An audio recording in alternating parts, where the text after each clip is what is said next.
that in mind. 2 weeks. And so let's ask God's blessing, and we'll let him get going tonight. Father, thank you for this evening, for those who've come, for Mike who will teach. And Lord, may we assimilate the material that he's been presenting into our situation. And just ask that you would be with the church as we anticipate things moving forward in this new year. Bless each one. Help us to keep Christ at the center of our Christmas. And we just pray this in Jesus' name. Amen.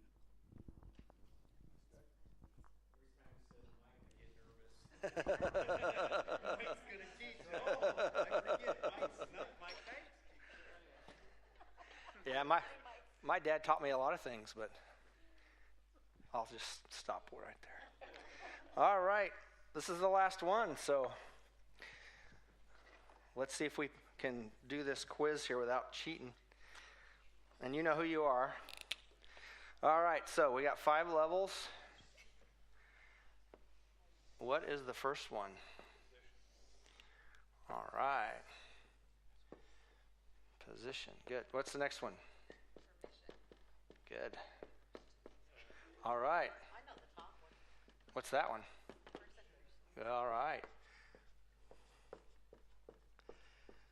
Okay. What's the next one? Good.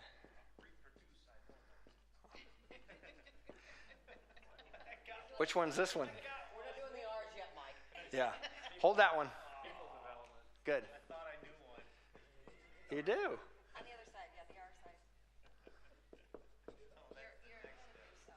You're All right. Okay, Mike, go. Good. That goes right here. That's right. respect. Where does respect go? All right. Where does that go? Right. And what are these two? Which one? Good.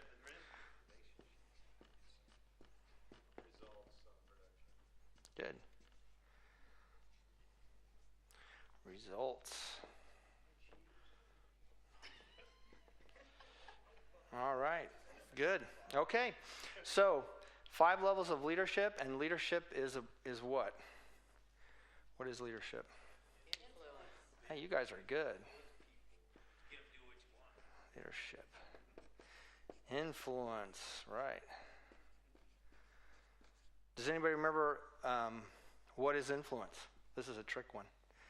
I didn't say that as much as I probably should have. A head shrink guy, he calls himself a head shrinker, a psychiatrist, is that right? At a church planning assessment gave the best definition of this.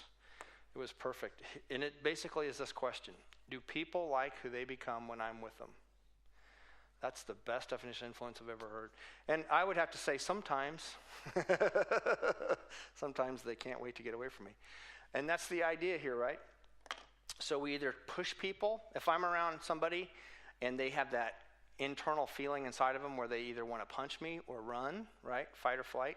That's not good, right? That means I have no influence on them, or I have bad influence on them, and they don't want to be around me, right? That's not good. There's no way that I can do what God's called me to do if people don't like who they become when I'm with them, right? That internal connection with God. If I help somebody feel closer to God, right? They like who they become, then I kind of give them the opportunity or the soil, you might say, to grow these things in. So good. So this guy down here has, or gal down here, just has a title. So it's just you got your nameplate on the desk. That's it.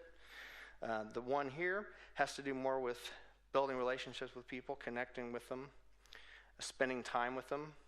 What happens if I skip from this and go right to here? Exactly. He uses an illustration here that's pretty honest. He talks about how, you get married and then you jump from building a relationship with your spouse to being a good provider, and a lot of times you end up getting divorced because you don't keep that relationship, right? You go out and conquer the world. And it's a good analogy, right? If I pull this block out, the whole thing falls down. So whenever you see things crumble, organizations fall apart, businesses, churches, it's right here. Because when you're not pouring into this, people misunderstand each other, people fight, it's not good. So we can't shortcut this. This is huge. Everything's built off that. Of course, this is all biblical wisdom stuff. Bible's real clear about that. And you've heard a couple of my illustrations about it, right? How it works in the church is if I'm greeting people, someone comes in right off the street, they don't know anything about me, church, anybody, and I say, let me go get our pastor, and I bring the pastor over, or let me go get elder or whatever, or Deacon Jones. That'd be fun to have a guy in church actually named Deacon Jones. But anyway, that's another story. But anyway, whatever his title is, right? You bring him over. This is Deacon Jones or Pastor. Pastor Zophar would be a cool name. I think that Zophar is in Job. I interrupt myself, sorry. But anyway, it isn't going to mean anything to the person, right? Okay, so you're a pastor or you're a deacon, whatever, right? So you have to start building relationships. But if you've been a friend to the person, you've been a neighbor or coworker that's poured into them, loved them, encouraged them, and you invite them to church and they come with you, or they come and you see them and you go, oh, let me get, Deacon Jones. Bring them over and say, this is, Deacon Jones or Pastor Smith. He's a great guy. You're going to love him, right? He was here when my dad died or whatever, right? I've just transferred all this relational connection I have with a person onto this person with the title. So I've actually lifted and elevated them. So this is practically how that works in the church to kind of move things forward. The other thing, too, is instead of trying to get people to be involved in the nursery team, right, by introducing it or announcing it from the pulpit, again, people say what? They go, babies, ew, sticky, smelly, don't do diapers. And so inside our heads we go, nah, no thanks. But if you build a relationship with me and we go have vitamin water or whatever we do, have tea or coffee, and we become friends, and then right as we're leaving, you go, oh, hey, you know what? I volunteer at my church, and I'm shorthanded this week. Could you help me out? And I'm thinking, babies, ew, smelly, stinky, don't do diapers. But because you're my friend, I'll help you. I'm helping you, right? You come, and then you already have that connection, and it works a whole lot better. So a couple of stories to kind of remember how this kind of works. Production. So this is about love, like Jesus said, love your neighbors yourself. We're to love one another's in the church. This is about serving God. This is about making more and better disciples, right? We're doing these two things. This is kind of how you can do that. You build relationships, you invite people to be involved, and then you turn them loose to do the same thing. You say, hey, we need some more nursery workers or whatever my team is. So let's build some relationships, invite them, and then we've reproduced ourselves. And of course, my question is always, if everyone decided to stop having babies after tonight, what would happen to the world? Yeah, it's over, right? We wouldn't exist anymore. Same thing's true with a business, a company, even a church. If we can't reproduce ourselves, if there's not somebody here, a real life person that is here because I did the vitamin water thing and they're in the nursery team with me, right? Then our days are numbered. So we need to be able to reproduce ourselves. It's real important. And then respect, that personhood is basically the idea of people like what you do for the organization. They might not necessarily have a personal relationship or connection with you, but they know somebody that does, right? You probably know who Bob Russell is. I don't know if you've given this story to you guys or not, but I don't know if I've ever met him personally or not. I might have. I can't remember. I know he doesn't remember me, but that's okay. I remember going to his church for the first time, and we were in the balcony, and I watched him after he was done preaching. He just stood up. I think that's back when they had pews. He stood up, turned around, and people started coming to him, and he just shook hands, talked to them, and I just right away said, I like that guy, right? Never really met him. So I like what he does for Southeast, right? Because of the good things. I know people that have been there and what he's done. So that's how this kind of works, is people like what you do for the organization. You don't necessarily have to have a personal relationship with them, but you've benefited because of somebody they've developed has had influence in your life, kind of a thing. Any questions about this or how this works? Because this is really a great thing to do. Try to remember it, walk around. And again, like I mentioned, we were in California and started the church. I was right here and here in our church for some things because I'd been there 13 years and had a lot of time to do this. The second we moved to Iowa, I dropped down here, CEM director, right? Executive director, that sounds really cool, but who cares what that means? That doesn't mean anything, right? Mike, okay, nice to meet you. We'll see how you do, right? And it's taking years to be able to develop this. So the same's true. I might be the king of the world, but I have to get gas, right? Or my chauffeur has to get gas, if I'm the king of the world, or my helicopter needs gas, right? So you go over to and you're a customer, right? So you have to know kind of where you are with people. So cool. All right, let's go into vision. This is probably one of the most important parts of the book here. I almost say that about every chapter, but not quite. I like Andy Stanley wrote a book called Deep and Wide. There's a lot of good things in it. One of the things he does is he talks about the church being both an institution and a movement, which is pretty neat. And he talks about when you look at the book of Acts and the other biblical information, the emphasis is more on a movement, which is interesting. Because the way the United States has done church for a long time, it's more of a kind of an institution, right? We have structure, we have offices, we have ways we do things, right? Not a lot of movement necessarily. But when you look in the Bible, the church was always doing things. They were praying, they were fasting, they were making disciples, they were doing things. It was a movement. And yes, there was some structure to it because as you get big, you need structure or things fall apart. But the emphasis was more on a movement. So he does a good job with his book kind of pointing that out.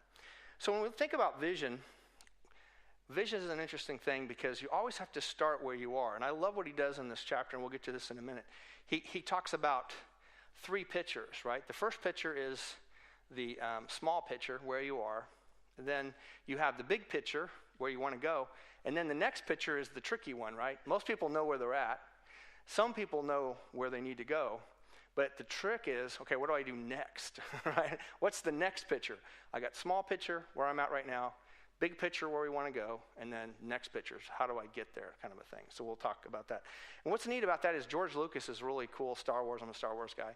So when he first started in 72 or 74, the technology was really, really bad back then. In fact, he got, I think it was interns from some colleges to help him with some creative camera techniques. And they actually made these tracks and they ran these cameras down these models. So they made these scale models. And so if you've ever watched the movie, when Luke Skywalker's going down the trench and has to drop the torpedo down the shaft and the Darth Vader comes along and starts shooting him. It's really cool because they're running these models down this track. And they've kind of figured out how to use what they had to make it look bigger than it was. When Lucas wrote kind of an outline for the 9 Star Wars series, he decided to do the middle one and because it had the most conflict in it and it would be a better story. But he knew what he wanted. He had in his mind, okay, I want to do something really cool, but guess what? The technology hasn't been invented yet. So he could have just said, well, I'm just going to wait until somebody invents the technology, and he'd still probably be waiting on how that kind of works. But what he did, though, was he said, we're going to use what we have, figure out how to push it, and while we do that, I'm going to start a couple of companies. So one of the ones was, I think it's called THX, that whole sound, that dum, boom, boom. I don't know if they still do that in movies now, but the sound quality in movies just got really better because he created a separate company. You guys work on that. Then he created a CR stuff, which is computer resolutions. I think that's what that means, but the graphics. And so that his 4th movie, which is really number 1, he starts with 4, 5, and 6, then he goes back and does 1. With the Jar Jar Binks guy, he's just totally created with computer. That's what he wanted to do a long, long time ago in the 70s. I think that came out when it was 90-something, I think. But so he had to wait a long time for the technology to catch up to it. But because he got things in motion and he used what he had and he pointed people that direction, the technology was able to follow up with him. And that's really what vision is that knowing where you are, knowing where you want to get to, and then how do we take steps to move it that direction. And that's really what church is really all about too. Let's look at page 139 in the book. I like what he says, I think right away. He says, foresight is the lead that the leader has. Once he loses this lead and events start to force his hand, he is a leader in name only. That's the guy down here, right? He becomes a positional person. He's not leading, he's reacting to immediate events, and he probably will not long be a leader. And then he goes, I think, down the last paragraph of that page. He says, all effective leaders have a vision of what they must accomplish. That vision becomes the energy behind every effort and the force that pushes through all the problems. With vision, the leader is on a mission, and a contagious spirit is left among the crowd until others begin to rise alongside the leader. Unity is essential for the dream to be realized. Long hours of labor are given gladly to accomplish the goal. Individual rights are set aside because the whole is much more important than the part. Time flies, morale soars upward, heroic stories are told, and commitment is the watchword. Why? Because a leader has a vision. And then on the contrary, without a vision, energy ebbs low, deadlines are missed, personal agendas begin to surface, production fails, and people scatter. Page 140 talks about all great leaders possess two things. They know where they're going, and they're able to persuade others to follow. That's why a little bit we'll talk about target, vision, and values, because you got to know who you are and where you're going if you're going to pick the right person to lead you, so to speak.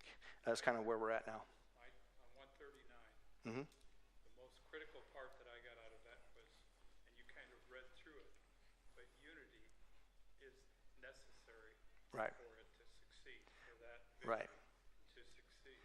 Right, and the key is unity around the vision. Right. Because I know a lot of pastors will say, well, I can't do that because, the God says we should be unified, right?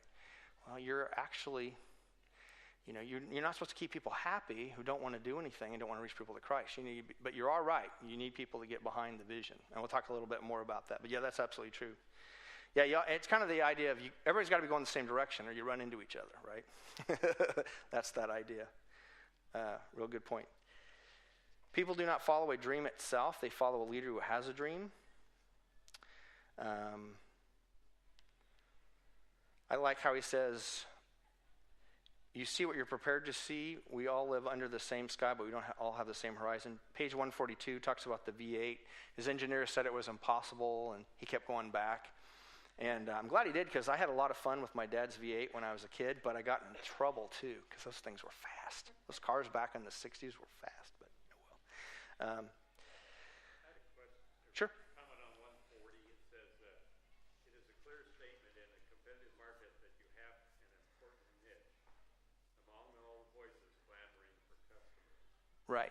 I can guarantee you that's true in banking. Oh, yeah. Because I worked for a pretty big bank to start with, but not giant. Right. Then I worked for a smaller bank in the end that still has the same name and is doing well. Right. The Yep. other one Yep. started being a shipwreck. Yep. Yeah, that's a great example. And it's the idea of having a niche, right? Doing something unique. And Purple Cow guy, I think it's Seth Godin, this is the guy's name. But he really talks about that. I think I mentioned the Purple Cow thing, that, people, if you had a purple cow, people would notice it. Because of all the marketing and the noise we get, people just shut you out, right? And so if you sound like everybody else, no one will actually notice you. So you have to do things that make people actually know you exist. Does that apply to a congregation? Perfect, great question. If you're not a niche church, you will be a dead church. That's the honest to God truth about it. So you have to have a niche that stands out for people to go, oh, that church is about that. And I'm into that, so I'm there, or I'm not into that, but, if I had a friend that was into that, I'd invite him to that church because they're just doing some neat things there. Or if I was ever thinking about God and that kind of thing, I'd go there. So you become known for that and people remember you. Otherwise, that whole thing about, like I mentioned before, your target is so important, because if you say, our church has become all things to all men, so by all possible means we might win some. He's talking about himself as a person. Like I talked to you before, I could lie to somebody, and it's okay to lie, I guess, if you do it for the right motive. I don't know. But anyway, I could lie to someone and pretend to like country and Western music, right, to bring them to Christ. And afterwards, I'd ask them to forgive me, and it would be okay. But, a church can't, have 15 different kinds of music. You got to pick one. And you got to go after a niche so people know who you are and where you're going. So they can either decide, hey, this is what I want to be a part of, or this isn't for me, right? So when we try to be everything to everybody as a group, we confuse people, and they don't know what to do. And they, So if we become a niche church for young people, then we're supposed to leave? Well, I didn't say that. You become hip. That's right. Just get with it. You're with it. That's right. I'm already with it. Come That's on. right. You're going to be in the group. Some congregations have split into 2 Sunday services. Yeah. One more traditional, one Right. more 4-3. Yeah, but then you never have know different all the people. I target hate that. Well, you'll never know all the people anyway. That's really kind of a fallacy. I don't want to get down too much of a rabbit trail, but you really don't. Yeah, you really won't know all the people, even if you had I just still don't know all that much about my wife, and we've been married for a long time. So, but it goes back to the purpose of the church. It goes back to the purpose of the church, though. Is the purpose of the church for me to know everybody really well, or to make sure that as many people as possible can be in the kingdom? So it kind of goes back to that. If it's about me, for whatever my particular things I think are important, then it's going to hinder what God's called the church to do. It doesn't mean that you won't like anything at all about your church. It just means that you'll get excited about the mission and the vision and everything like that and get behind it, kind of a deal. But we'll get to that in a little bit. We don't want to get too far ahead of ourselves. But good questions. Let's see here. Page 143, did the Disney World first open, and Walt had passed on. And so they said, "Miss Disney, I just wish Walt could have seen this." She stood up and said he did and sat down. Man, if we preached like that, we'd be famous, wouldn't we? But, that's why it became what it was, because he saw it, and he was able to make steps down the road to do that. Page 144, a one-sentence mental exercise tool for dreaming. The idea is if you had unlimited resources and time, what would you do? And this is really what God's called us all to do. So there's two ways to kind of look at church. One is, we hire a mercenary and we train, we pay him to fight our battles and do church for us. And then when we don't need him anymore, we let him loose. Or we do the biblical view of it and we find out what God's called each and every one of us to and say, what has God called you to do, right? What is your purpose? What is your ministry? And then we have our leaders help us train and be a resource and an encouragement to that, so that we can all find out what our ministry is and get excited about that. So why just let the one guy have all the fun, right? When God wants us all to have fun and be a part of a ministry, kind of a thing too. So it's important to think through that. I know in our skeptical world, we're like, yeah, right. But God has ways of helping us realize those things that are in our heart in ways that would surprise us. And I like to say too, when it doesn't seem like things are working out the way I want, it's like, okay, well, there's still time, right? I'm still alive, so God's still going to put that together. Page 144, I like what Rick Warren said. If you want to know the temperature of organization, put a thermometer in the leader's mouth. Leaders can never take their people farther than they've traveled. That's so important, to be able to bring people along with you. Page 145, so this is personal ownership of a vision. He's going to talk about each individual needs to take ownership of the vision, and then you need the group to take ownership of the vision. So page 145, what do you feel? This is important, to be able to articulate what God's put in your heart vision-wise and to move forward with that. Talking about kind of, you can't follow an uncertain trumpet, right? You need to be able to be clear about where you're going. Page 146, this is the quote I think I mentioned before. I love this one. Many great people began life in the poorest and most humble homes. And he said, so this is the one I underlined. The most remarkable thing about Abraham Lincoln was not that he was born in a log cabin, right? But that he got out of the log cabin, right? And then I also like to add Churchill, because we tend to say, well, Churchill had a lot of money, so he had a great advantage, or Abraham Lincoln, humble. These two people came from totally different walks of life. Churchill with very wealthy parents, right? God used him to do great things. Abraham Lincoln, very poor. God used him to do great things. Why? Because they found out what God called them to do, and they followed it. And that's important, that we don't look to where we've been, but where God wants us to go. Page 146, a person with experience learns that people buy into the leader before they buy into the vision. That's really important. That kind of goes back to this. So if I'm doing my relational stuff with people and pour into them, get them and help them be involved in something bigger than both of us, then they're going to be interested in what God's put in our heart to bring them to Christ, lead them onto what God's called the church to be. Page 147, a good idea becomes great when people are ready. The evidence of strength lies not in streaking ahead, but in adapting your stride to the slower pace of others while not forfeiting your lead. That's really important.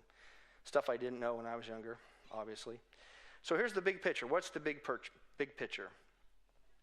Leaders are concerned, page 147, leaders are concerned with the organization's basic purpose, why it exists, and what should it achieve. They're not preoccupied with the how-tos, nuts and bolts aspect of the operation. Now, you do need managers because if you don't have managers, things fall apart. People that are good at that kind of nuts and bolts stuff. But if you want your organization to grow and move forward, you need to have people that lead, that have vision and can move people forward behind that and don't get bogged down into those things. Personal ownership of vision involves looking above you. What does God expect of you? I already kind of mentioned that what's God called us to do personally. Page 148, a vision should be greater than the person who has it. So if our vision is to paint the bathrooms next Sunday, that's not good. I could do that myself, right? I don't need any of your all help. I can do that by my own self, right? You might not like how I do it, but it needs to be something that I can't do by myself, right? Something that you can't do by yourself, and something that maybe the two of us can't do by ourselves. It's something that God's called us to, that we have to rely on Him. We have to rely on each other. And I like what he says too here. Its accomplishments must be the result of many people bringing many resources to the job. That's the point of the church, right? We all bring what we have, and God multiplies it and does great things through it. Love the JFK analogy, right? People use that about vision all the time. Kind of like George Lucas, right? That Star Wars stuff hadn't been invented yet, but he figured out how to move it along and create a couple of companies that do it. JFK, that was impossible when he said, we're going to the moon, right? And so he got people together and said, figure this out, and motivated them that way. Experienced leaders are always looking for others to make the dream come true. In other words, people that come alongside. They always evaluate, page 149, the success of a project by the commitment level to the people. Too often leaders hesitate to test the commitment levels of those around them. That is huge. I wish I'd have known that when I was younger. I was always afraid to test people because if they failed, oops, then what am I going to do? Well, I should have done that because guess what? The people that were already failing failed me anyway. It would have been better for me to know that before I invested a lot of time, energy, resources, and I counted on them, right? So it's good to test leaders and find out where they're at and not be afraid if people aren't, if people aren't accomplishing the test, not be afraid to move forward on that. I coach a lot of guys with this stuff, with their churches, and they get frustrated because, they go to Bible college, right? And Bible college teaches you that God can change people, and I believe that. But what we assume is I preach, I pray, and everybody in the church gets excited and tell all their friends about Jesus, and they bring their friends, and the church grows thousands and thousands. That doesn't happen. And one of the reasons I have to be honest with them and say, the reason why that's unrealistic is it would have already happened if the people were open to doing that already. So you have to, find the people that are getting it and want to do it and want to go there with you, and then you pour into them. And the new people that come in will get people excited, and the people that have been around will kind of be like that whole thing with Israel and God, right? Remember, God said, maybe I'll make Israel jealous, and they'll want to be a part of the exciting things happening, kind of a thing too. So that's how it works. And that's why it's important to be open to testing where we're at and making sure that we have people behind what we're trying to do before we just jump out and expect things to work out. Corporate ownership of a vision is a must for leaders. We have personal ownership of a vision, and then the group ownership of a vision. A vision is a clear picture of what the leader sees his or her group doing and being. And this is a good question here. I get this a lot. How do you get across to people that just want to church shop, right? So if people are just church shopping, how do I get through to them? Well, the answer to that is you don't. You can't. They're just going to church shop. You just got to let them do that, right? You have to be willing. We have to be willing to find the people that want to be a part of what we're doing. So in whatever, I don't know what you guys call the class, so when you have people come to Christ, want to be a part of the church, and you introduce them to the church, you have to be able to say to them, if you can support our vision, values, and target, welcome home. We'd love to have you. But if you can't, we need your seat. In other words, you need to find another place. If you don't really behind what we want to do, then, yeah. I like the vision thing, but I have to say that those of us in the trenches don't really know the vision statements of our organizations we work for, because they might throw it out there once, make it incumbent on you to figure out what the vision statement is. I couldn't tell you what the vision statement is of this church right now. I mean, unless I take the time to do it, but I haven't. Right. But how many other people in the church could quote our vision statement and use that as a way to develop a new relationship with somebody? That if I could say, hey, our vision statement is exciting, it's this and this. It took me, Right. Well, it just kind of, and that proves why a lot of people don't like. Have you loved all the jobs you've ever been at? no. Well, I've only been at 2, but I like what I do. It's not Right. always been fun doing it with who I've Right. Right. But it'd be more, you would enjoy it more, and you guys would be more effective if you did know what the vision statement was. And that's not on you. How many people read it? Yeah, and that's not on you because that's not your job. If you're in the trenches, it's the leader's job to say the vision in a way that you get it. How do you get people to feel excited about the vision statement that the elders and the pastor developed in their meetings? Oh, this is our new vision statement. But I mean, where's the passion in it when they share it with the congregation? Bring it together, the vision statement anyway, and then you have, the way you do it is you live it. That's exactly what I was going to say. Yeah, but groups don't come up with visions. Individuals do. Right. And I know what you're saying. Yeah, go ahead. That's great that it's on the back here, but No, you're not, yeah, wouldn't you're it not. have been nice to, wouldn't it be great if the elders or the church came together and just had a meeting for the congregation and shared their idea about the vision? Well, I'm going to talk about how we do that. Yeah, you guys are ready. You guys are ready. I love this. You guys are ready to go. Well, I'm just That's thinking good. because at work they have, I work for a Fortune 200 company, and you're so far removed Right. from, they post it on their website. Here's our vision statement. By the time it feeds down to me, I'm like, yeah, this is more bunk. Right. This is just more. It's it's just this.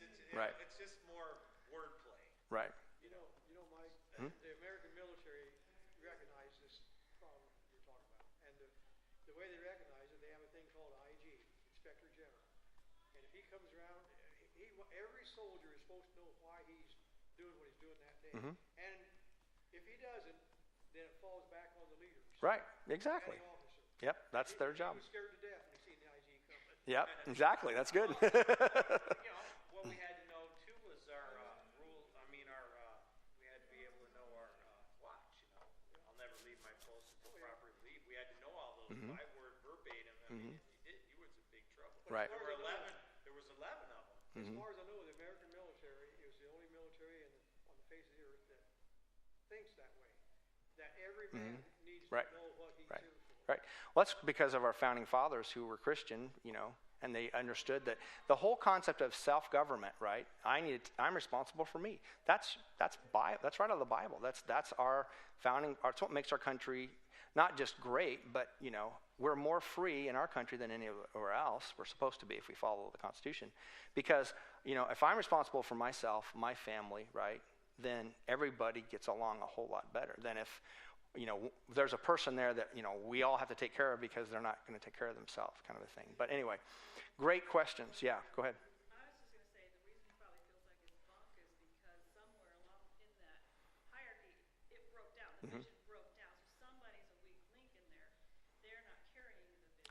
Well, and part of it too, though, You don't get to share in the reward of accomplishing the vision. Right. All the people at the top of the Right. food chain Right. suck everything And that's the out. problem They right just there. leave anything. That's the problem right there. We do all the work in the Right. trenches, and they get all the benefit. That's because organizations have too many layers to them, and you only need 2 layers. You can have a massive organization with 2 layers, and I think the church in the first century was a 2-layer thing. You had leadership and you had people. The leadership came alongside people. They what do you need, right? You're doing a great job, so you're a resource and you're accessible to somebody. Right? I'm not going to do your ministry for you because that would rob you, right? But I'll be a resource and I'll be available to help you out.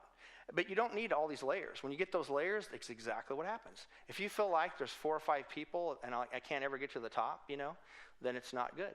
That's what I liked about Bob Russell. He was very accessible. He was walking around talking to everybody. He wasn't like some pastors will actually.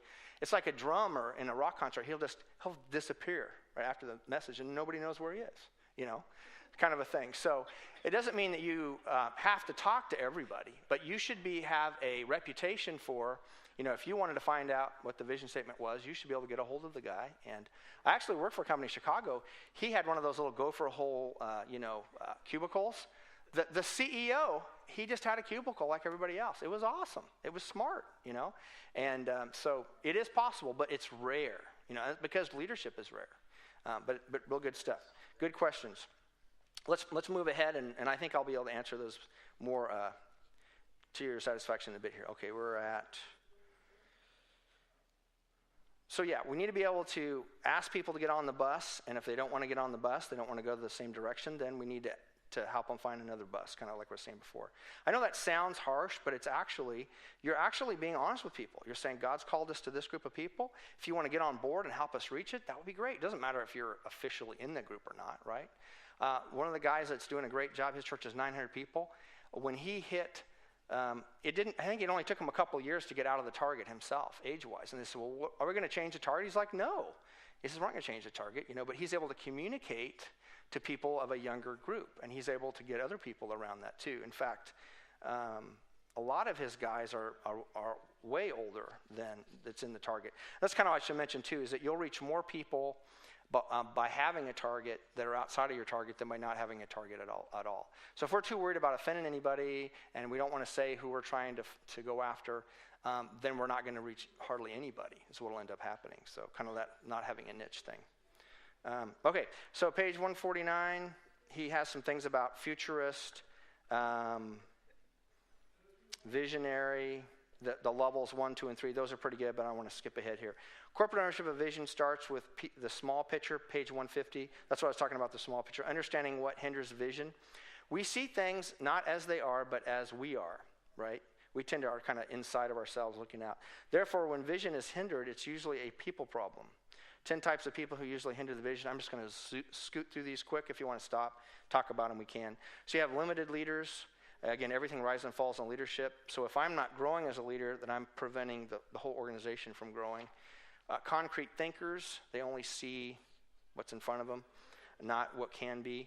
Dogmatic talkers, many visions aren't realized because of a strong dogmatic people and the idea that we have to be certain about everything. Page number 4, continual losers. This is page 151. Satisfied sitters, page 152. Tradition lovers. I love the illustration on the House of Commons. Did you see that attendant? Did you see that his job was to be an attendant at the House of Commons in England? What was his job? What did it start? Third generations. What did his great grandpa do or whatever? He was supposed to stand there and tell people the paint was wet. Right. Exactly. I just care. Talk about job security. Sounds like a government job, right? Be careful what I say. But yeah, so we do that sometimes. Though. We do things as a church, and no one knows why we do it anymore, right? We don't ever evaluate. Traditional lovers, census talkers, problem perceivers, self-seekers, failure forecasters. They send a note of pessimism everywhere. There's a guy named Dark Cloud, a friend of ours in the church in Chicago we started. He worked for Champion Air, and they flew around the Blackhawks, the Bulls, the Cubs, who else? The White Sox, all the professional Chicago teams. They had this, they had to take care of the aircraft to fly them around, right? And so he said they had a mechanic called Dark Cloud, and people called him that because he was like the Peanuts guy that billowed dust. He had this dark cloud that followed him around. You know people like that. They just kind of suck all the joy out of you when you're around them. So you don't want to be that guy, right? And that can hinder vision, right? I love page 154, the Chinese proverb that says, man who says it cannot be done should not interrupt man who's doing it. That's a good one. So corporate ownership of vision continues with the next step. So you have the small step and the next step. Setting the proper environment. Knowing people and the keys to their lives will allow a leader to go to the next picture, level 2. And this is kind of, Michael, like what you were saying, is if I don't know people in my organization, I'm not going to help them see why the vision is important. How does the vision impact you and your job and your life? If you can see that, then you're going to like where you work. You're going to like to be a part of it. But if no one's ever bothered to do that, then, it makes it difficult. Scripture and how Christ, as we've gone through this, developed his disciples. Mm-hmm. So when the time came for the vision statement, go out and preach the gospel to all the world, they were fired up. Mm-hmm. They were ready to go. I mean, and we have the Mm-hmm. They did. Yep. So, I mean, but that was that everything he did led him to that point. Yep. And that was the vision statement. Yep. Exactly. Go. Yep. And that, yeah, and if you're going to be a Church of Christ, which I think that says that on the door somewhere, right? We, literally here. But, we don't have a, what do you call it? We don't get together and decide what the vision is, right? It's already done. It's make more and better disciples, right? Or more and better followers of Jesus, to use contemporary language. But how do we say that? Well, that goes to our target. That niche. God's called us to reach this niche. Okay, how do I say we exist to make more and better followers of Jesus, right? To that niche so they get it, and they get excited about it, and they want to be a part of that, right? Because I can't say disciples because people don't know what that means, right? Can't use Bible words because people don't read the Bible, right? If it was 1940 and everybody read the Bible, then maybe we could use more Bible words, but people don't read the Bible now. So we're not really doing what God called us to do if we're not able to communicate to that group. So, good. Let's see. Oh, I like the mistakes are us. I think I've shared that one with you, that kind of like Toys R Us. And so the pastor that came up with this, his target was 19 to 39 young men. And if you're 19 to 39 young men, you usually have kids and you usually go to what? Toys R Us. So when he says mistakes are us, everybody knows what he's talking about. See, he's speaking to this target. In other words, hey, we're going to make mistakes as a church because we're trying to do what God's called us to do. We're trying to make more and better followers of Jesus, and when we do that, we make mistakes. And that's good because we're trying to do what God's called us to do. Now let's learn from them. Let's not keep making the same one over and over again. I think I shared with you too, the first church CEM started didn't last very long. We could have just given up 50, 60 years ago, but we didn't. We learned from that.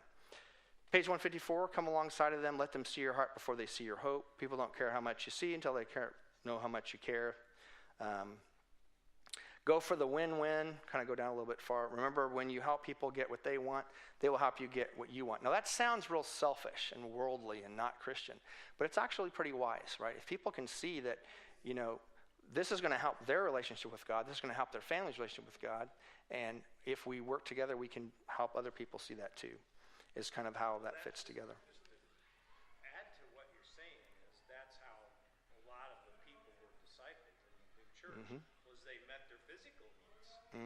They ministered to their physical needs. Food, Yeah, it doesn't mean, exactly. This God cares about me. This person cares about me. Why would this person care about me? Yeah, I don't have anything. Why? Yeah, So exactly. most of us in our country have those things now, so the niche you talk about is really important. Oh, yeah, exactly. Finding that. Yeah, there's a lot of do-gooders now, so if we're just going to be a do-gooder church, no one's going to notice us, right? So, A lot of people seeking hope. We live in a hopeless world. yes, we do. Yes, we do. There's a lot of bummer stuff out there. That's right. You don't have to look very far. That's exactly right. What's that? Oh, sorry. Oh, be quiet in there. All right. Well, I got something to say about this niche business. There's a church over on Interstate 80 in Nebraska, close to Lincoln. I think it was a Church of Christ. But anyway, they're right on the interstate almost. And their niche was a really strong benevolent program because people on Interstate 80 was coming into the church for help. And so it developed and developed and developed. Pretty soon they were really well known for their niche was benevolent. Yeah, and that's a good point. It all depends on where you're at, right?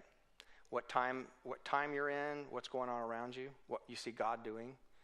A lot of times we don't see what God's doing, what we already have, and then let God grow that. And So things change exactly, over time. exactly, they sure do. They sure do. Page 156. 155, turn to page 155. Look at the ingredients for a vision. So how do I cast a vision?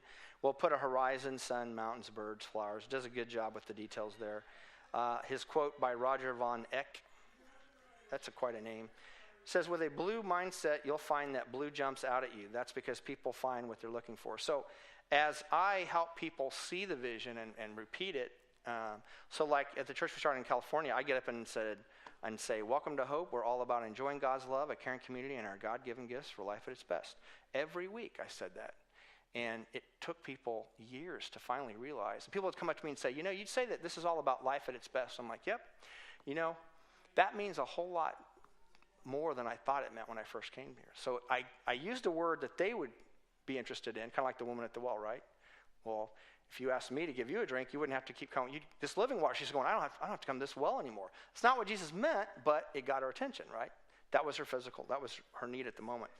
So being able to help people see that. So I remember when I was a new dad, and we lived in Mason City, Iowa, and they had a new mall there. And my wife, Diana, goes, get the stroller. We're going to go to the mall. And I went, can you bring a stroller to the mall? And she looks at me like I'm crazy. The only time that's ever happened, by the way. She thought I was a nut. She's like, what are you talking about? I'm like, well, I've never seen a stroller with a kid in it in a mall before. Because, when I was younger, I went to a mall for other reasons as a teenager, which we won't get into. But, I didn't see any babies in any strollers, right? And so my wife's like, get the stroller. What's wrong with you? So she kind of shamed me into it. I get the stroller, and I'm thinking, oh, no, they're going to ask us to leave, And I get there. Everybody had a baby in a stroller. I mean, they all did. I was like, what happened? So it goes back to I just wasn't looking for them, so therefore they didn't exist, right? But that's how we all are, right? And so if we have a vision and we're going this way, we need to help people by repeating it, by making it, memorable, short, and it makes sense to our target, and we're able to help people get it. We'll help them see how that fits in. Put things they love in the picture. That's real important. And a good example of that was the parachute workers on page 156 and 157. They asked to think as they sewed that each parachute might be worn by their husbands, their brothers, and their sons, right? That makes a big difference when you're sewing a parachute. This could be saving my family. So that's how that works. Corporate ownership of vision involves the big picture. So we have the small picture, the next picture, the big picture. Opening eyes to possibilities. Okay, a lot of good stuff on that. I remember when I went and got some chairs for the church we started in California. So we were in the Bay Area, and there's a church started in Sacramento, and they had purchased these new chairs, and they didn't have the hooks on them because someone could yell fire and knock the chairs down. And so the fire marshal said, you have to have chairs that hook together like rows so that if there's a fire, no one gets trapped, kind of thing. So the company said, well, I'll tell you what, call your pastor friends up, tell them we'll sell the chairs at half price, because it's going to cost us too much money to come and get them and all that. So I got a call, and I got a Ryder truck up there. I think I went up there with my son, who was a little guy then, and we went to pick them up. And the pastor wasn't there, but all the people that were part of the church was there. And I was asking them about their church, and they all said pretty much the same thing. Oh, yeah, we love the church. It's about boom, boom, boom, boom. And I was like, how do these people know what the vision is, right?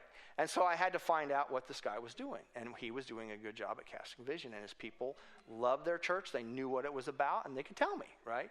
And so I was impressed with that. So it's important that we understand who we are and where we're going. So let's take a look at this, how this applies to us here. How are we going on time? We have till 8, right? Okay.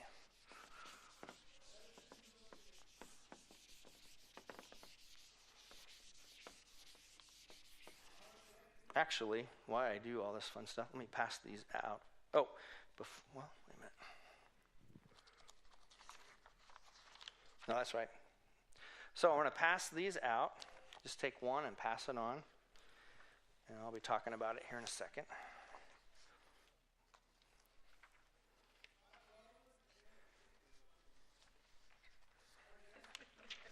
Here, take one and pass it on.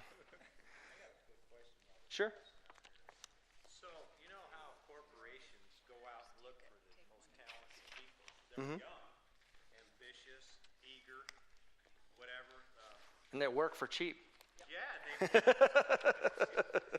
doesn't that same formula seem to do you use that same formula trying to find leadership in a church?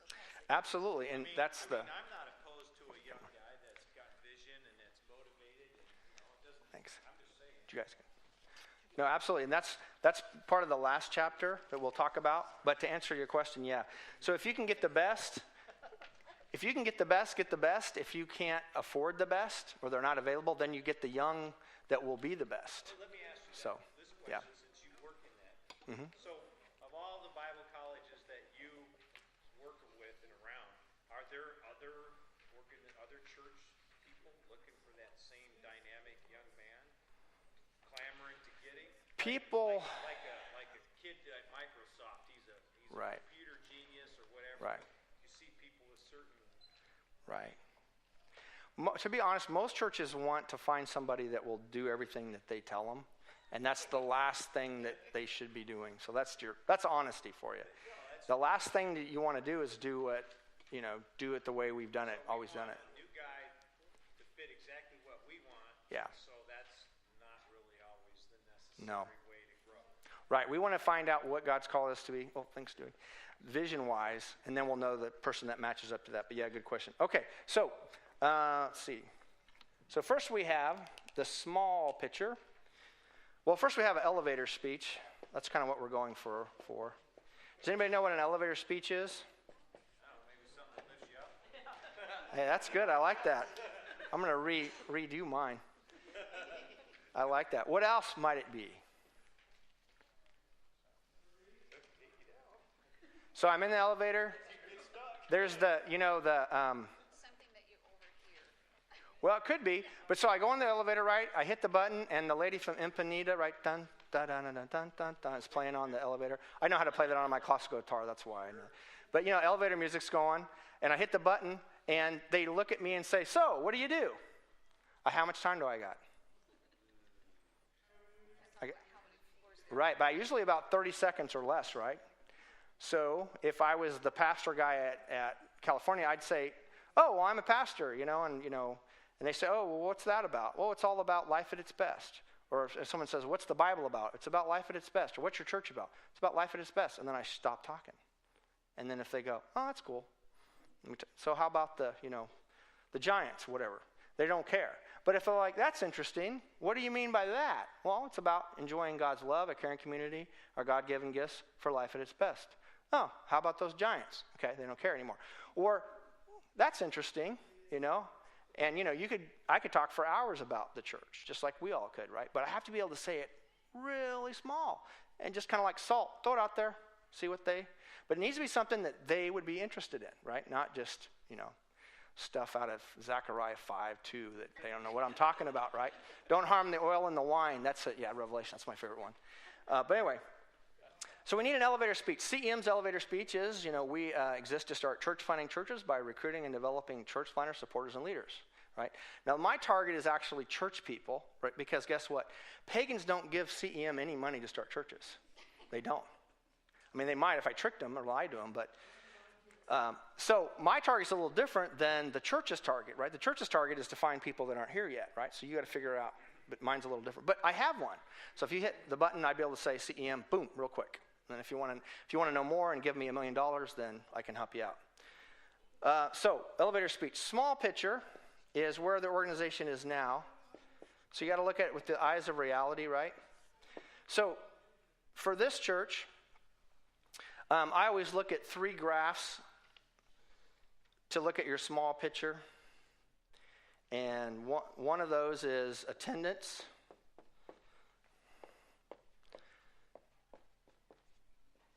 And the other one is dinero, and the other one is baptisms.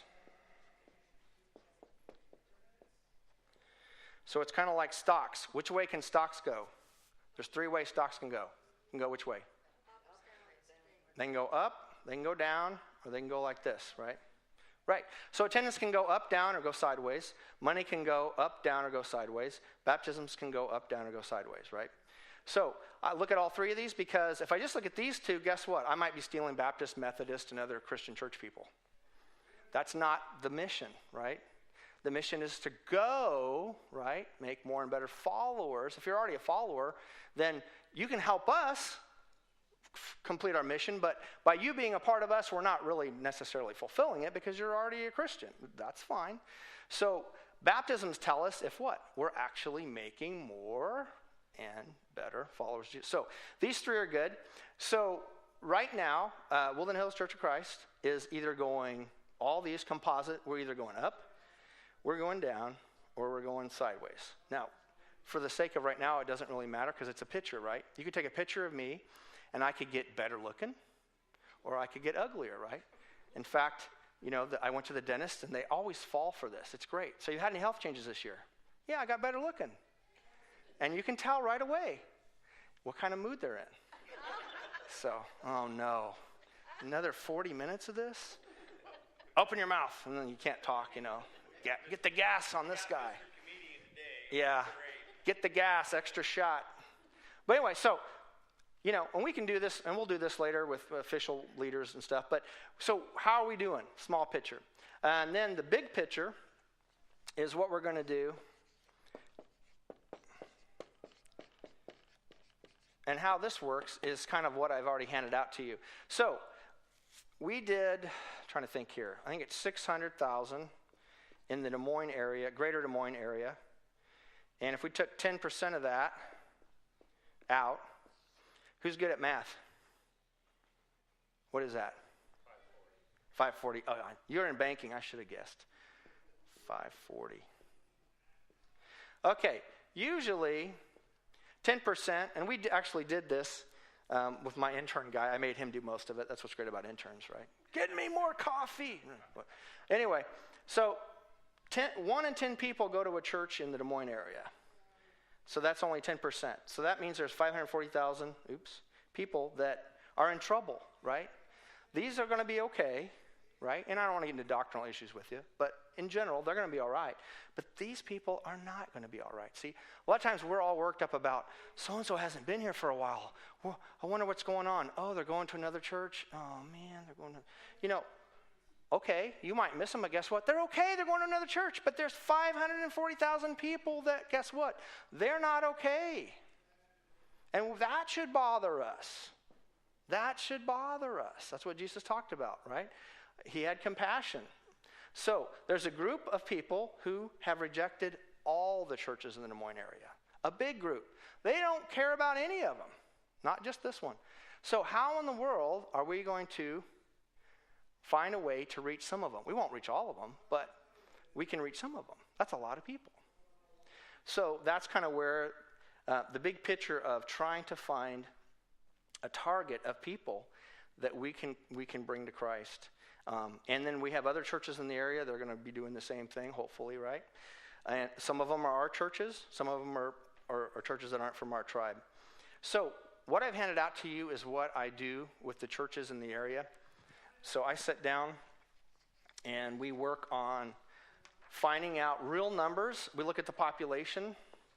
We call churches up, and we find out how many people go to church. We subtract that out of the population, and we come up with a number like this, and we say, this is our mission field. God's called us to reach these people, right? And so what this one sheet of paper is this is a combination or a compilation of all this work of calling up churches. There's also something that is called a percept report that I would recommend that we purchase. And what this is demographics. It tells you a lot about the people that are in this group.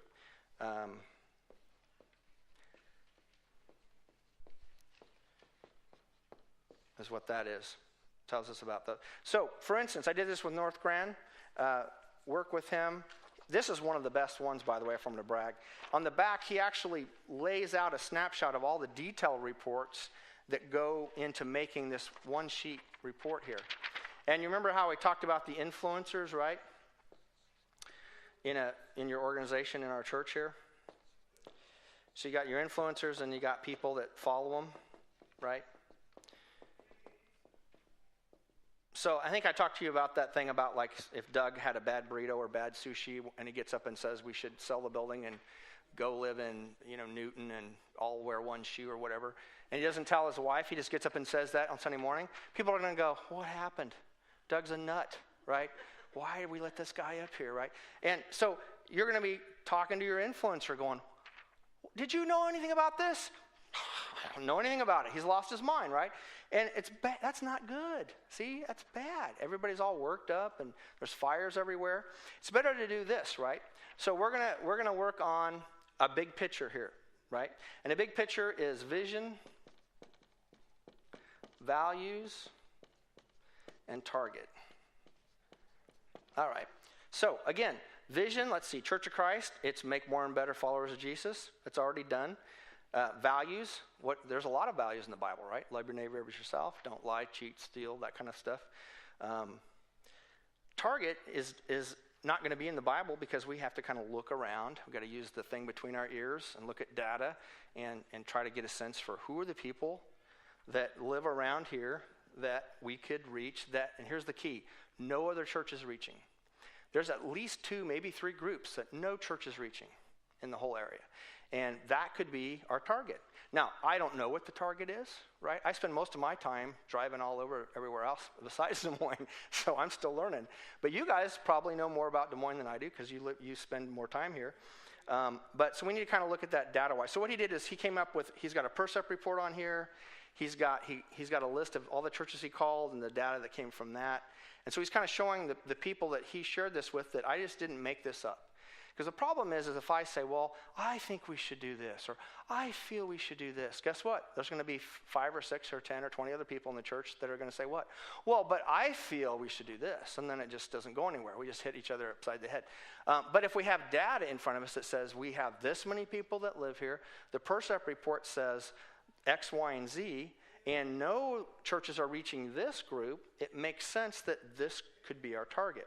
Because again, it's about making more and better disciples, and it's about the next 2 generations, right? Because if it's just about me, eventually the church won't be here, right? It's got to be about the next 2 generations coming up. And so what he did was his target, he found his target here on this. So on this sheet, it's vision, values, target. On the back sheet, it's how did we determine our target, right? And so his target is this, and he even spells it out. Who does God want us to reach? North Grand's target audience is down-to-earth, working-class families between the ages of 24 to 44 who love to work hard, play hard. They enjoy having fun outdoors with stuff like hunting, fishing, and sports. Now, this is genius or brilliant if you're an English fella. The idea is, notice how he words it.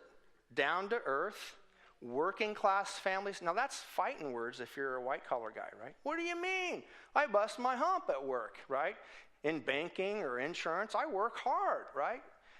But if you're a working class guy, you like to rib white collar guys. So he's actually talking to his audience, right? What's interesting about North Grand, there's like about 3 or 4 churches that are just thousands and thousands of members in their church that are reaching white collar people. So they got the white collar thing figured out. But there's a group of blue collar people that have doctorates even. You know, can you imagine that? Someone in Ames has a doctorate. It's hard to believe. But anyway, they have doctorates, but guess what? They like to work with their hands. They like to farm, they like to fix things, and they like to hunt and fish and stuff like that. And so no church in that area was really reaching that group of people. So that made it pretty obvious that was going to be the target. And so, but notice that working class families, notice the word stuff, right? A blue collar person is going to say stuff a lot. You know, it's smart. So that's who the target is. 24 to 44 comes from the percept report of kind of the group that seems to be emerging in that area. So he's got his target, and here's how we figured it out. 41 churches in the area. Other churches and names are reaching, results, who's North Grand, this is who we are, and the conclusion down here. And so then, because we have our target, our vision of what? Making more and better followers of Jesus, right? Jesus has already told us what it is. How do I say that to this target? Well, here's what he came up with. Connecting people to Christ and his community. Now, I said don't use Christ, use the word Jesus, because Christ freaks lost people out. But he didn't listen to me. And guess what? You know, I don't have authority over him, so it's working. So maybe he's right. I don't know. But anyway, just my advice. Who we are, and then the core values, right? Find God, find life, find others. So that's what they did. You know about Ames. Let's see. Hampton. If you got this one, it looks like his building looks like a... Is that the old building they're trying to move out? They have. Yeah, they're trying to sell it. You want to buy it? Okay. Let's say I could get you a good deal on it. So it looks like a Carnegie library. So if you're into history and architecture, it's cool. But if you don't like falling down and breaking your hip and stuff like that, it's not cool. So anyway. This is an interesting story, and I could go into this a lot too on another time about how we kind of help transition that. So this is their logo they have now. Oh, by the way, I forgot. Back to this. This is a great example of logo. So their logo before was one of those 1970s, you know, the heart with the cross in it that was really cool in 1970, right? And they replaced it with this. What does that remind you of? What does that look like? What? Kind of. Think this. Yeah. it's a patch, like military. It's either an honor patch for military or police, right? You guys should have got that. I mean, come on. No, just kidding. So it's kind of like a Boy Scout patch, a police patch, a military. It's for blue collar. It's for guys that like to go outside, and they're into that stuff. So anyway, his logo reflects that target, right? A lot better than the heart with the cross in it, because people who don't go to church don't get that, right? So same thing here, just different ways he did it. So the target is on the back, age 20, 45, and their children. Now, if you know Hampton, we did the whole county, because it's, a lot of rural spread out. Farmers and salt of the earth kinds of people who love their families, love their friends, love their freedom. Freedom's big up there.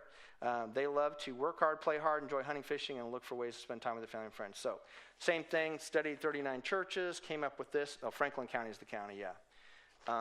And Iowa Falls. So we grabbed Iowa Falls because it was close, even though it wasn't in Franklin County, kind of a thing. And so came up with the values, right? Be transformed, live connected, change the world.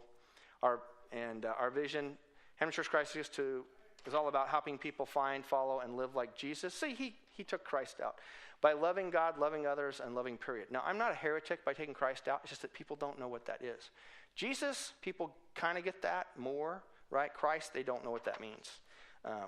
So anyway, this is a rural area. Ames is more of a college town, more educated, more formal educated. Got to be careful how you say things. Let's see. Then we did this one. This is actually a church in Red Oak that they're running like 25, 30 people. So they don't have a lot of resources. So we actually did this with free county graphics. It's better to do this. I highly recommend this. It's a lot better. But they didn't have, the resources to do it, so we figured it out. This kid is still in Nebraska College. He's graduating this year, so I got a young guy. I'm coaching him, and he's helping turn the church around. He did a pretty good job.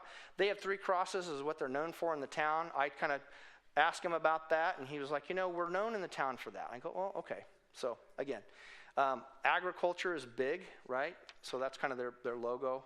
The target, Nishna Church of Christ exists. Target are those 30 and 45 years old and their children. Farmers and workers who love anything ag. These people work hard and love to relax, get away the outdoors. We found out the target this way.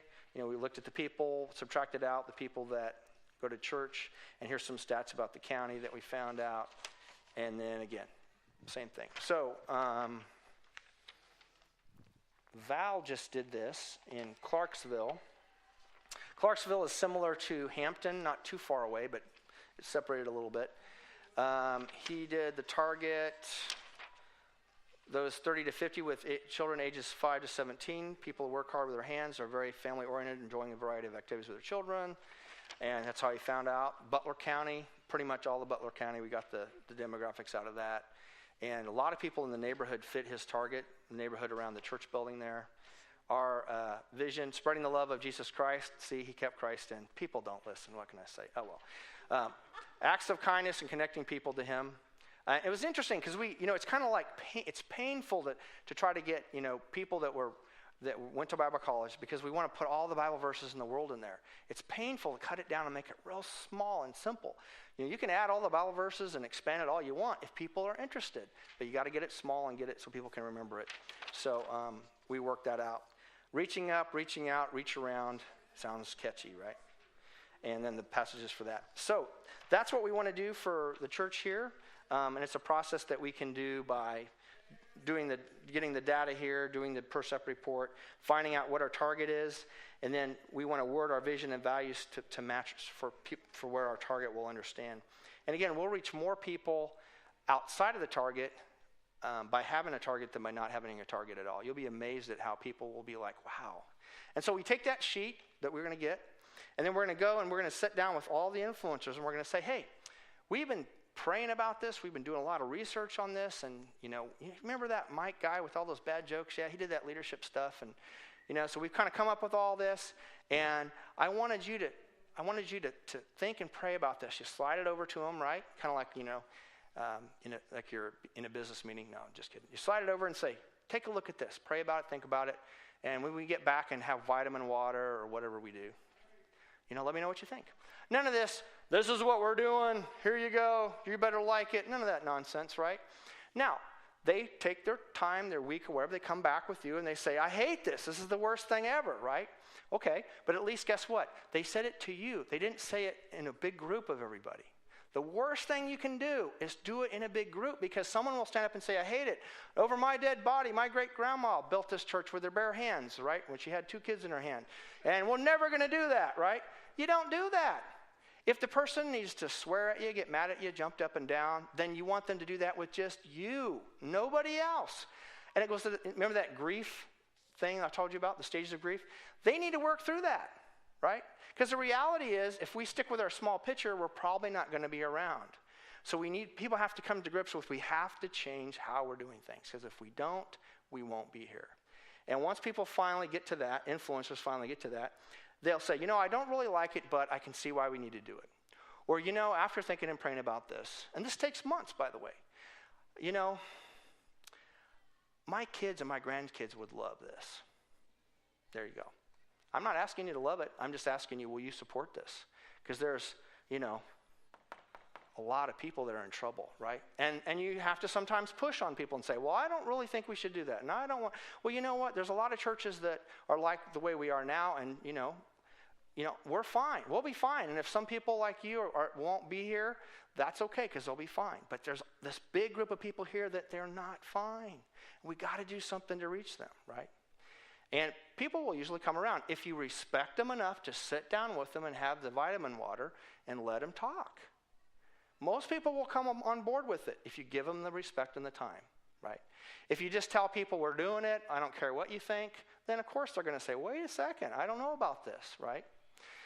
So that's kind of the process, and I've seen it work really well, and that I'd be glad to do with you guys.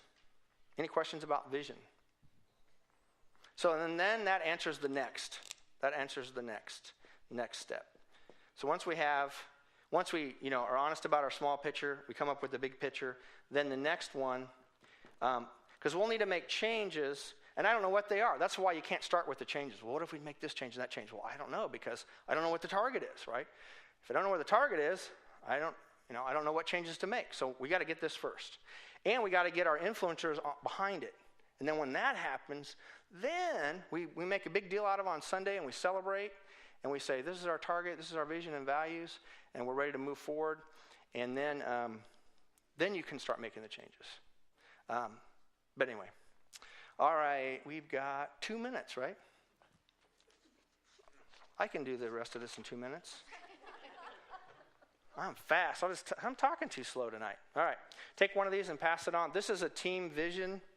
And what I'm passing out to you is, so all your teams, instead of having a decision-making board that makes all the decisions, that bogs everything down, takes all the fun out of everything. I'm not saying you can't make some decisions. There's some decisions that your decision-making board will have to make because it affects everybody.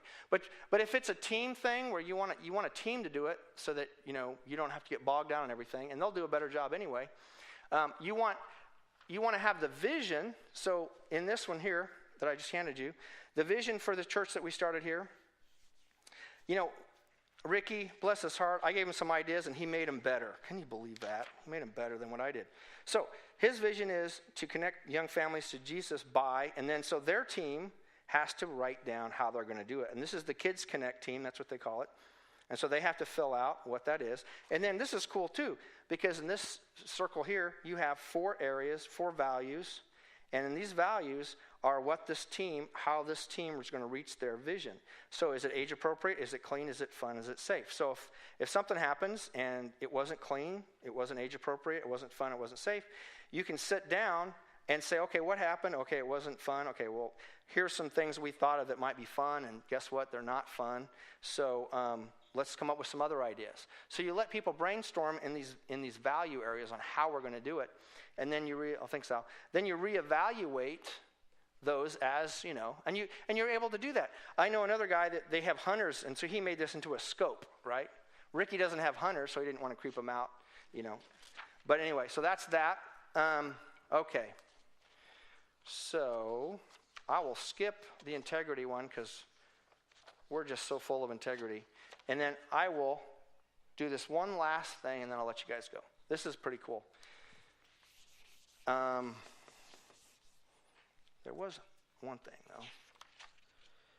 Oh, so as I erase this, look at page 193 about the professional sports teams. We're jumping ahead quite a bit. And the temptation is if, say, I win the championship, right, in my sports team, the temptation is to do what? Is to keep everything the same. Keep all the players, the practice, the strategies the same as the previous year. Too many think that if they stay put, they can stay on top. That's not true.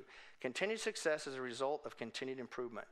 So you have to always continue to improve things. So we can't say, well, if we just went back to the 40s and we had those revival meetings, it would be great. No, those don't work anymore. If we just went back to the 50s, and had those, or 60s and had those bus ministries, we just, we drove up to strangers and asked little kids if they wanted to come on the bus. We got candy. That would work great. Wait a minute, that might not work now, right? Might get arrested. See what I'm saying? Like you're saying, things change, right? So you can't just go back and repeat what we did last time. We have to think about, okay, how are things changing? And then I like in page 194, the first objective of a leader is to develop people, not to dismiss them, right? We don't want to send them away because, we've got it. We want to, okay, what does God put in your heart? How can we do that? How can we get you excited about your ministry? Okay, this is something I wish I'd have known. This is really cool. You can throw this on an Excel spreadsheet, or if you like drawing lines by hand, you can do that too. So this is one of the ways that you can keep your organization flat no matter how many people you have in it. It's a good kind of communication thing. All right. What is a ministry at the church here? Music. Okay, what else? Okay, what else? Men's, okay. Okay, so we'll have they'll go across this way, the rest of them. And then we'll have individual people listed this way, people that are actually serving, not people that, were members and baptized and we never seen them again. Don't put them on here. So, for instance, who would be somebody in the youth group? What are some names? Jason, obviously, right? Who else? Bridget. Okay, who else? Julie. Okay, who else? Jenna. Who else? What was it? Anthony. All right. So, for instance, we're going to work with the youth here. So, now in every team you need a decision maker, and that's the D. Who would that be in the youth? Okay, so he's a D. So the D stands for decision maker. Now, this is what makes teams different from committees. And I could get all American on you and say, committees are from communism, but I'm not going to do that. So, decision makers. And then so in a team, you have one person that has to make the call, right? Doesn't mean they don't get input. It's just that they got to make the call or nothing will happen. Then the next one, the I, stands for include in decision making. And you might want to think of them as an influencer. It kind of has a double focus there. Can't spell. And then the C is communicate. And maybe I drew too far down here. So you got a decision maker, you have a include in the decision making, and you have communicating. So Jason needs to make a decision about, I don't know, putting in a new bouncy house. I don't know, who knows what it is? No, I know what it is. They've been coming to the church on Sunday mornings at 3 a.m. to pray for the youth. That's what it is. So he needs to make a decision to move that up to 4 because it's been kind of tough to get here at 3 a.m. Okay. So there's some people he needs to include in the decision-making process because they're influencers, right? And he needs their input. So who would be a couple of the influencers probably? Bridget, okay. So and give me one more. Julie, okay. So, and then I'll give these a C, meaning once he needs to make a decision, he asks Bridget and Julie what they think, and then once he gets what they think, doesn't mean that he has to do what they think, but he needs to get the input. He makes the decision, and then he needs to communicate it to these and everybody else in his team, right? Now, So when you're setting up your team, you share this with the team leader and you say, here's how it works. You need to make a decision. You need to know who the influencers are, because if you don't include them, it ain't going to be good. You find out where they're coming from. And then you have to communicate it to everybody in your team so they know what to do. So you communicate. It's a good piece to include with everybody that's on your team how to do that. Then the reason is, and then if something doesn't work, it's a great thing to go back and say, okay, what happened? What's great about this is you could have 50,000 people in your church, and you could have everybody on a sheet like this, and if something doesn't go right, you can go, okay, what happened? Okay, well, it was in the, let's look. Okay, all these ministry, it was in the youth, okay. Now, who's the decision maker? Okay, Jason, okay. So they say, hey, Jason, let's talk. What happened? Well, we had to make this decision about, changing from 3 to 4. He goes, okay. He says, well, did you talk to Bridget and Julie about it? No, I forgot. Well, why? You need to talk to them, okay? Make sure you talk to them from now on, right? Or, yeah, I talked to them. Okay, well, what happened? Well, we forgot to communicate it, and they were outside trying to get in the building because we weren't here to unlock, you know what I mean? That's why you got to communicate stuff. So this is just genius. I wish I'd have known this. It doesn't require that I have to have all these pages and manuals of taking all the fun out of the ministry. I let them do their thing because they have a vision that supports the church's vision, right? And they're doing their ministry, and if anything breaks down, you know how to fix it and that kind of thing. So this is a real good thing for personnel development. All right. Any questions about any of this? I know I went over. Probably more questions than we have time. Yeah. Yep. Not for lack of questions. Yeah. Oh, absolutely. Oh, yeah. This has been it's a lot of information. But anyway. All right. Well, let me pray. I'll let you guys go, and we'll be following up. I'll be following up with the elders about how to apply this stuff. So there'll be more news about it. Father, thanks for tonight and the opportunity for us to be together. Thanks for your love for us and your church, Lord. We love you. It's in your sons, and we pray. Amen. All right. Thanks for being here.